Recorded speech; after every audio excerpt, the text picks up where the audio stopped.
Her parents died that winter. She came with her brothers, and the cowboy took them all. The winter came suddenly, like a dark shadow creeping over the town.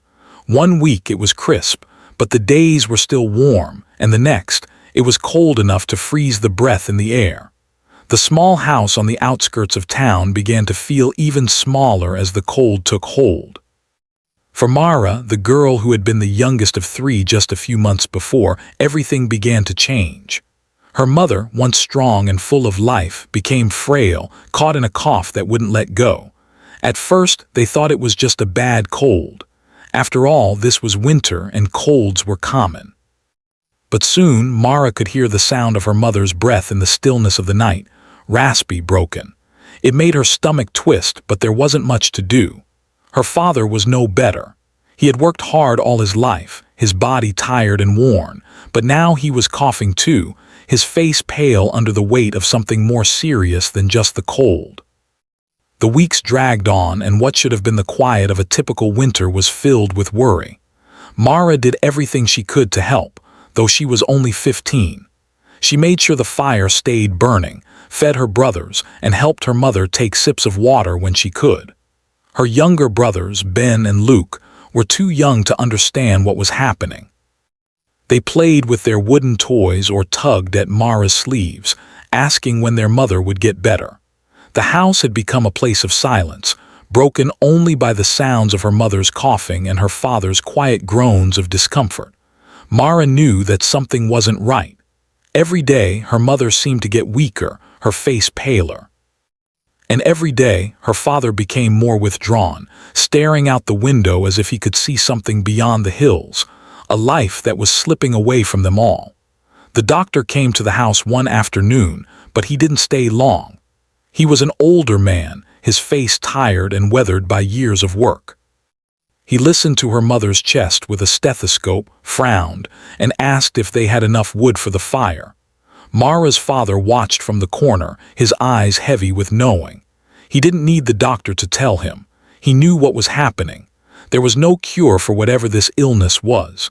They didn't have the money for anything more than the bare minimum. That night Mara sat beside her mother's bed, holding her hand. The snow fell softly outside, but in the house there was no warmth, only the flickering light of the fire and the slow, labored breathing of her mother. Ben and Luke slept soundly in the other room, unaware of the changes happening in their world. In the morning, Mara woke to a stillness that wasn't peaceful. It wasn't the quiet of the early hours. It was the quiet of something missing. Her mother had stopped breathing. Mara felt a cold, deep weight settle over her heart as she stared at the lifeless body of the woman who had once been so full of life. Her first instinct was to cry, but the tears didn't come. Maybe she was too numb to feel them, or maybe she was just too scared. She didn't know what to do now. She didn't know how to tell Ben and Luke. She didn't know how to tell her father, who was already broken in his own way. The next few days were a blur. A neighbor came by to help with the arrangements, but there wasn't much to do. No one could come to the funeral. The snow had made the roads impassable. And there was no money for a proper burial, not that Mara would have wanted one. Her mother had always said that if it came to this, they should keep things simple. It was just another small decision in a world full of them that Mara had to make alone. Her father became even quieter. It wasn't that he didn't mourn. It was that he didn't know how to mourn anymore. He was too sick himself. It was as though the weight of his wife's death had taken whatever strength he had left. It wasn't long before he, too, became bedridden, his body succumbing to the same sickness that had taken her mother. Mara had to step in. She made soup for him, tried to get him to eat, but he refused most of the time. Ben and Luke, still young, didn't fully understand. They kept asking when their mother would wake up, when things would go back to normal. She didn't know what to tell them. She wanted to believe it herself, that everything would go back to the way it was, but it was clear that things were never going to be the same again. The cold continued, biting at the edges of everything. The firewood was running low and Mara had no choice but to gather more. But there was no money to buy more. They had no food left and what little they had was running out quickly. It was a slow, cruel sort of starvation, not just of food but of hope. By the end of the month, Mara couldn't ignore the truth anymore. Her father's sickness had gotten worse. He had stopped speaking altogether, just lying there in bed with his eyes closed, barely breathing. It was as if his body was slowly giving up, like he no longer had the will to fight. Mara couldn't bring herself to leave his side, even as the weight of responsibility grew heavier. She had to take care of Ben and Luke. She had to keep the house together. But there were times when she wanted to lie down too. There were times when she wanted to forget the world outside and pretend that none of this was happening, but she couldn't. Not when her father was too weak to move, not when Ben and Luke needed her to be strong. One morning, Mara found her father gone. It wasn't a surprise. It wasn't even shocking. It was just inevitable. He had slipped away in the night and she had been there when it happened. But when she realized that she was truly alone, a part of her died too. Ben and Luke had lost both their parents now, and Mara had lost everything she had known. The days that followed were a blur. The world outside was just as cold, but the house felt colder still. With no money, no food, and no family left, Mara had only one choice. She had to take care of her brothers.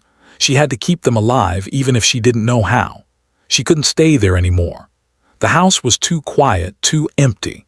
She packed what little they had, bundled Ben and Luke up in the warmest clothes she could find, and set out into the snow, determined to find a way forward. She had no plan, no direction. She only knew one thing: they couldn't stay here. Mara's feet sank into the deep snow as she trudged through the woods, leading her younger brothers by the hand. The weight of the journey was unbearable, but she didn't stop. She couldn't. There was nothing to go back to, not the house, not the warmth, not the feeling of security she had once known. Her world had shattered, and now every step was a move toward survival, toward whatever future she could carve out of the snow and silence. They walked for hours, though it felt like days. The cold gnawed at their skin, and Mara could feel the bite of hunger growing sharper with every step. Her stomach growled, but she pushed the feeling down, focusing only on her brothers who were huddled close to her, their little faces red and eyes wide with confusion. "Mara, when are we going back home?" Ben asked quietly, his voice small, his words thick with the innocence of a child who didn't yet understand how much had been taken from them. Mara swallowed hard, trying to fight back the tears that were threatening to spill over. "We're not going back, Ben. We're going somewhere safe. I promise." Mara squinted against the storm, trying to remember what little she knew of the town. It wasn't much, just the few buildings she had passed by during her childhood. But there was one thing she had heard about in hushed conversations: the cowboy. The cowboy wasn't a man that anyone spoke about openly, at least not in a good way. He was a solitary figure, known for his quiet nature and his work with cattle. People said he kept to himself, that he didn't care much for the company of others. Some even said he wasn't the kind of man who would take kindly to a girl and two small boys showing up on his doorstep. But Mara didn't have a choice. She couldn't keep going on her own. There was no other place to turn. She had heard stories about him helping a few people over the years, though no one was ever certain whether they were true or just rumors. She didn't care about rumors anymore. She needed help. They needed help. As they neared the edge of the woods, Mara began to notice the outline of a small house in the distance. It looked isolated, tucked away from the rest of the town like a secret hidden in plain sight. Her heart beat faster as she walked toward it. It wasn't much, just a plain wooden cabin with a small chimney puffing out thin streams of smoke. It looked warm. When they reached the front gate, Mara hesitated. The wind was biting and the snow had started to swirl around them, making everything feel colder. She looked down at her brothers. Ben was shivering, his teeth chattering, and Luke's face was streaked with tears. She knew they couldn't wait much longer. Without another moment's thought, Mara pushed open the gate and walked up to the door. She knocked once, twice, and then stood there holding her breath, hoping anyone would answer. It took a few moments, but then the door creaked open. A tall man stood in the doorway, framed by the dim light inside. His face was weathered, rough, and his eyes were hard, like he'd seen too many winters, too many hard days.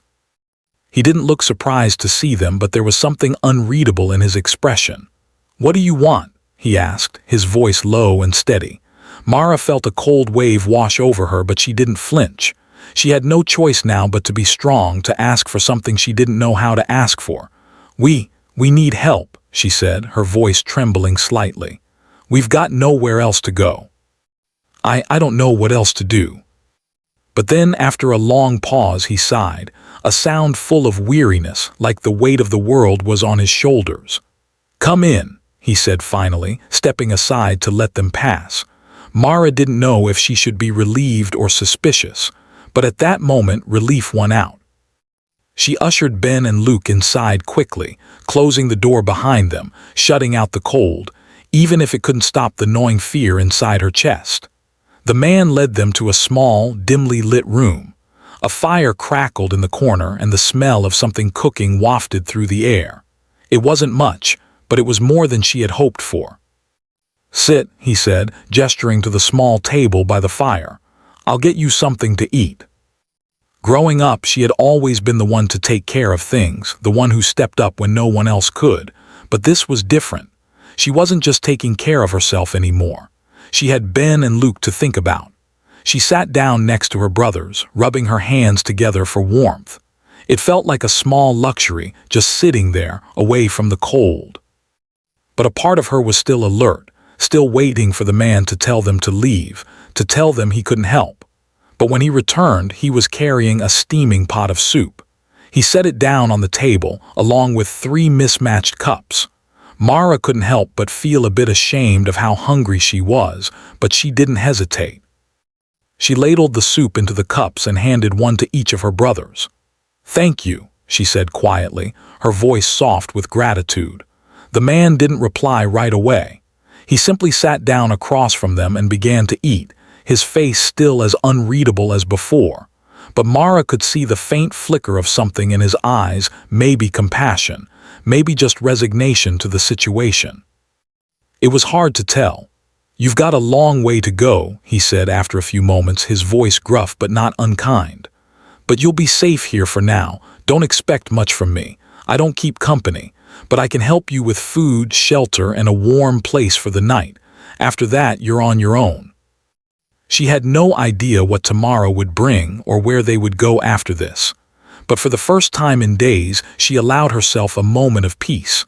Just for tonight, they weren't alone in the cold. The man stood up after a while, gathering the empty bowls. "Get some rest. Tomorrow, you'll have to figure out what to do next."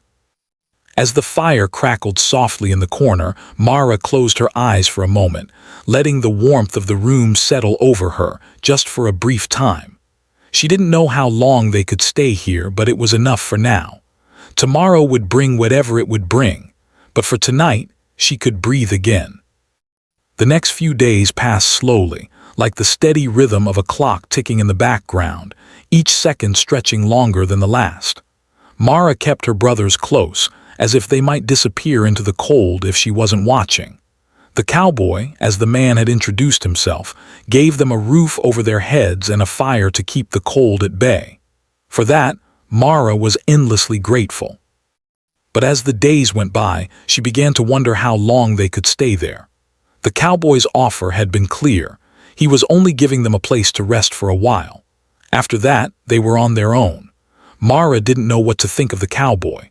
He was kind enough, but his kindness was quiet and impersonal, as if he were doing them a favor without wanting anything in return.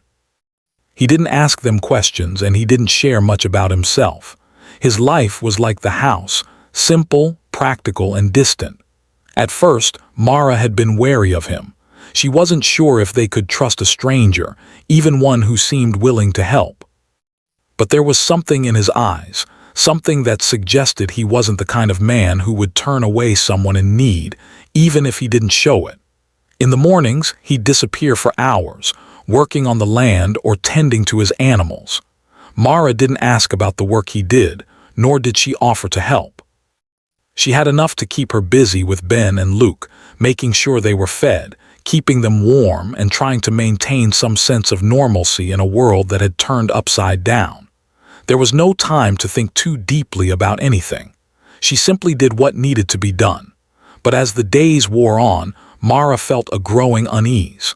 She couldn't stay in that cabin forever. Even if the cowboy was kind enough to give them shelter for now, they couldn't rely on his generosity indefinitely. Her mind began to race with questions.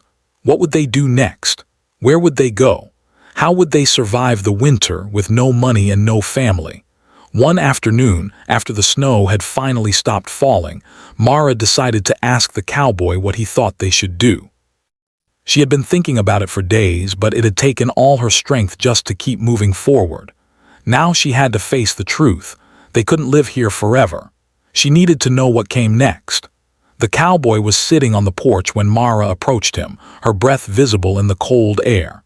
He was cleaning his boots, a task that seemed so simple yet so necessary. It was the kind of work that had no end. Every day the world would keep turning and there would always be something to fix, something to do. Mara hesitated for a moment before speaking. "What happens now?" she asked, her voice quiet but steady. "What do we do after this, after you've helped us?" He paused for a moment, staring off into the distance, his eyes narrowed against the cold wind. His silence stretched longer than she expected, and Mara wondered if he even heard her. But then, finally, he spoke. "I don't know," he said simply, his voice low. "You don't owe me anything. You can stay here as long as you need to, but after that you have to figure things out for yourselves." That's the way the world works.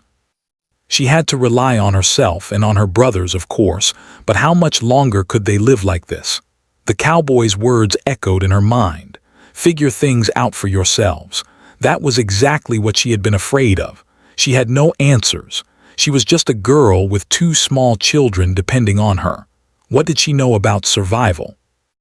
About building a future when all she had left was the wreckage of her past? But even in the silence that followed, Mara knew the truth. She couldn't stay there forever. She couldn't let herself be a burden, even to someone as quiet and distant as the cowboy. There had to be more to their lives than waiting for a man to offer them kindness. She had to take control of her fate for her brother's sake as much as her own. That night, after the fire had died down and the room had grown colder, Mara lay awake in the small cot she had claimed for herself. She listened to the soft breathing of Ben and Luke, who were curled up beside her, their bodies warm despite the chill in the air. But sleep wouldn't come. Her mind was racing, filled with thoughts of what they needed to do next. The cowboy had given them a chance, but he hadn't given them a solution. He had given them shelter, warmth, and food, but he hadn't solved the biggest problem, the future. What could she do? The answer came to her in a quiet whisper of thought. She couldn't stay in the cabin forever. She needed to find a way to make money to get her brothers back to some kind of safety. But how? The next morning, Mara decided to speak to the cowboy again. This time, her voice was different. It was firm, determined. She wasn't asking for help anymore. She was asking for direction. "I want to work," she said, standing at the door to the barn where he was tending to his horses. Her breath fogged in the cold air. "I don't want to just stay here. I need to do something. My brothers need more than just food and shelter." "I can teach you how to work the land," he said slowly. "You can help with the animals, with the crops, but you need to understand something. It's hard work. It's not easy, and it's not a guarantee that you'll make any money. The land doesn't owe anyone anything." She had already done hard work her whole life, taking care of her family, doing what was necessary, but she wasn't sure how far it would get them. "Anything," she said. "I'm willing to do anything." The days that followed were a blur of long hours, physical labor, and small lessons about the land. The cowboy taught Mara how to care for the horses, how to milk cows, and how to gather firewood. He showed her how to fix fences and repair broken equipment. Each day was a test of her strength and endurance, but Mara didn't mind. She was determined to learn, determined to make something of herself for her brothers. But even as she worked, she couldn't escape the question that lingered in the back of her mind. Was it enough? Could she really build a future from this? Or was she just holding on, waiting for something else to happen? The cowboy didn't offer answers. He didn't promise her a better life. He simply worked alongside her, his quiet presence steady, unwavering. And in his silence, Mara began to understand something important. He wasn't offering them a solution. He was offering them a chance to find their own way. And in that moment, Mara realized that was all she needed. The days blurred together as Mara adjusted to the rhythm of life at the cowboy's cabin.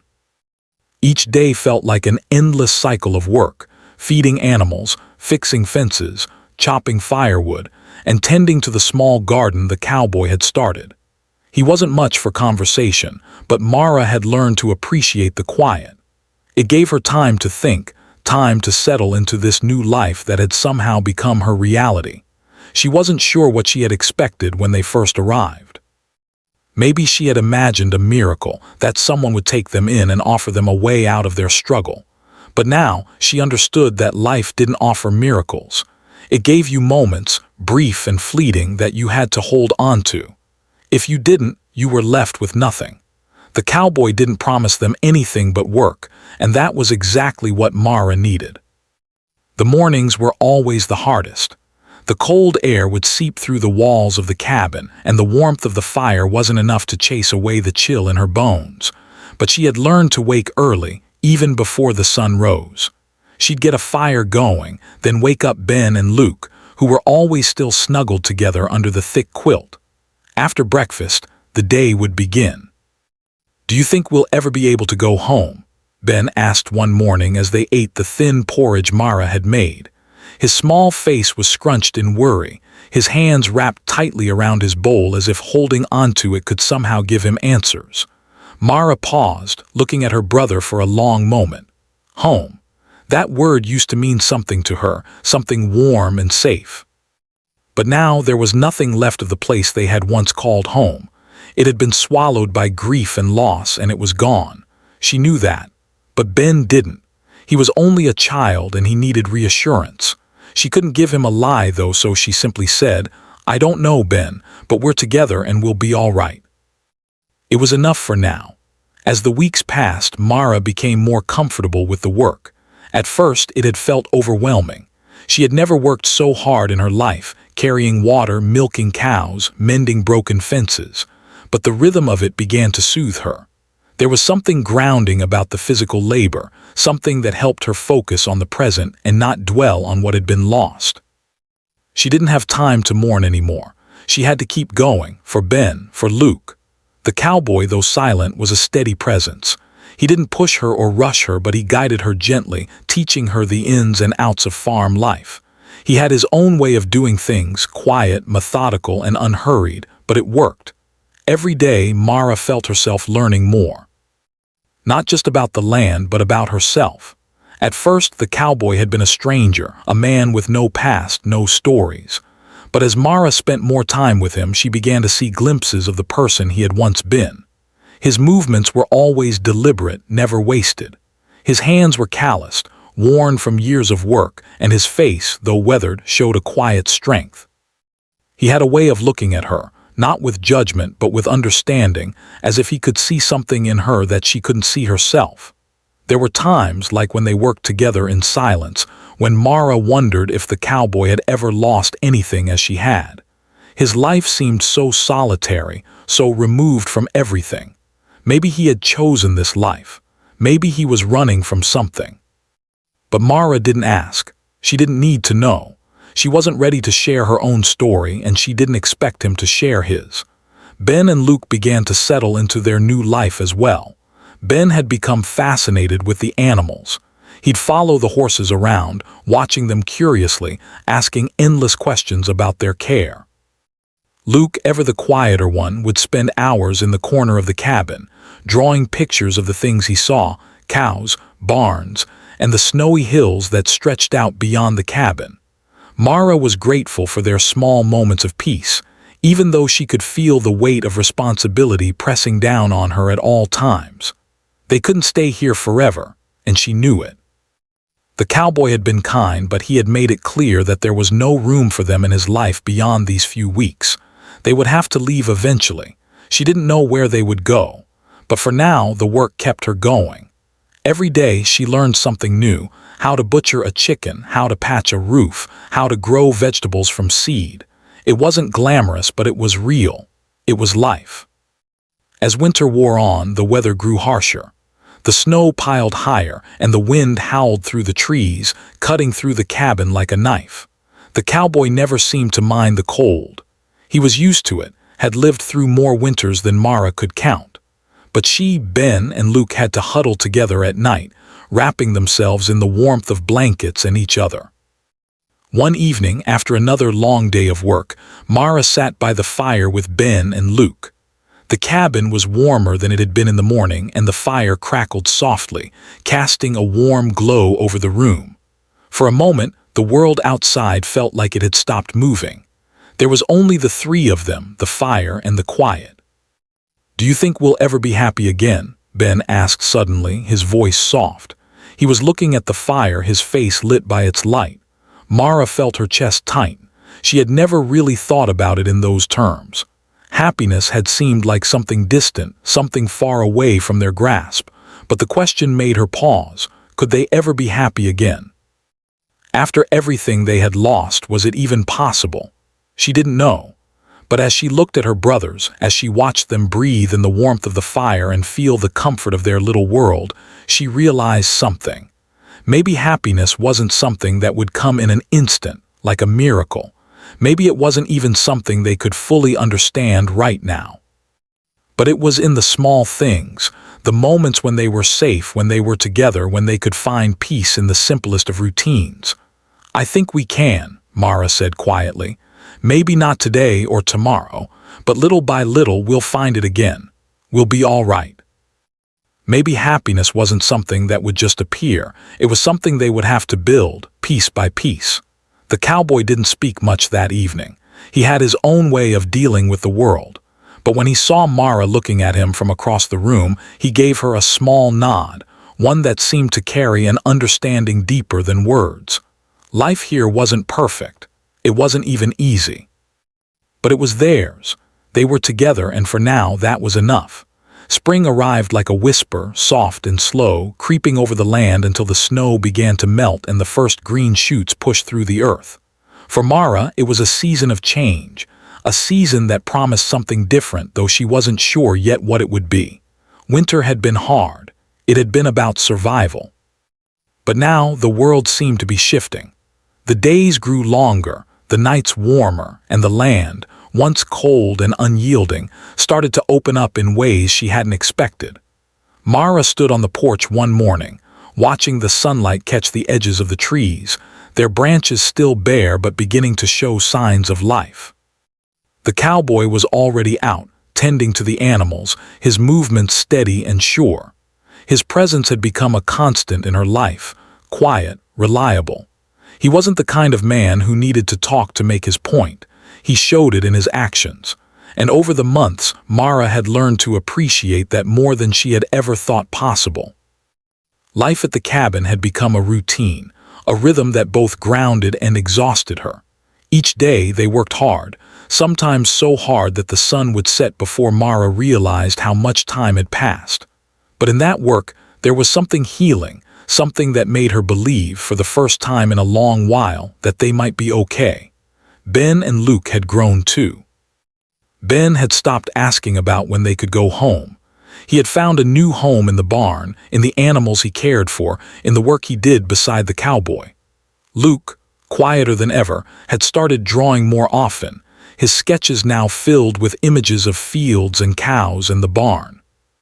Sometimes Mara would find him sitting by the window, his pencil moving quickly across the page, as though he were capturing the world that was slowly becoming theirs. The cowboy hadn't asked for much from them, only that they work hard, that they learn, that they respect the land. But Mara had begun to realize that the lessons went deeper than just surviving. He wasn't just showing her how to grow vegetables or care for the animals. He was teaching her something more valuable, something she hadn't even known she needed, the art of living in the present. In the past, Mara had always worried about the future. She had spent so many sleepless nights trying to figure out what would happen next, trying to plan for a tomorrow that she couldn't control. But now she saw the way the cowboy lived. He didn't worry about the future. He lived in the moment, taking each day as it came, doing the best he could with what he had. There was wisdom in that, wisdom Mara had never truly understood until now. She didn't have all the answers. There were still so many unknowns in their lives. Would they always stay here? Could they ever leave the cabin and build something of their own somewhere else? The questions lingered in her mind, unanswered. But for the first time in a long time, she wasn't afraid of the uncertainty. She had learned to trust that even in the unknown they could survive. They could build a life together, piece by piece. One evening, as the sun began to set, Mara sat on the porch, watching the last of the light slip away behind the hills. Ben and Luke were inside, finishing up their evening chores. The cowboy had gone to check on the fences, his quiet form moving through the fields in the fading light. For a moment, Mara allowed herself to rest, to stop thinking, to simply be. She thought about her parents, about the loss that had brought her here and the weight that had followed her every step of the way. But as she sat there, surrounded by the quiet of the land and the warmth of the cabin, she realized something. They hadn't been saved by anyone, not by the cowboy, not by the land, and certainly not by luck. They had saved themselves. They had chosen to keep going, to find their way, even when everything seemed impossible. And in that choice, they had found something they didn't even know they were looking for. Mara hadn't realized it at first, but now she saw it clearly. She was no longer the scared girl who had walked out into the snow that night with nothing but her brothers and a fading hope. She was someone different now, someone who had learned to stand tall, even when the world seemed to keep knocking her down. The cowboy had given them a chance, but it was their own strength, their own determination that had carried them through. When the cowboy returned that evening, his face streaked with dirt and his jacket pulled tight against the chill of the night, Mara stood up from the porch and walked toward him. She didn't know what to say at first, but when their eyes met, she knew that this moment, this understanding between them didn't need words. He had given them a home, a place to rest, and most importantly, a chance. But the rest, the life they were now building, had been theirs to create. "Thank you," she said finally, her voice soft but steady, "for everything. That's what counts. And that's enough." But there was a kind of peace in knowing that they had made it this far together. That night, as Mara sat beside her brothers, watching them drift off to sleep, she allowed herself a small moment of hope. It wasn't a loud, overwhelming hope that filled her chest and made her believe in miracles. It was quieter than that, just a simple, quiet hope that, in the end, they would be all right. It wasn't perfect, but it was enough. For the first time in a long time, Mara didn't feel the weight of the past pressing down on her. Instead, she felt the gentle pull of the future, a future that was uncertain, yes, but one that was hers to shape. And in that moment, she knew that no matter what happened, they would face it together. Not saved, but kept stronger than they had ever been before.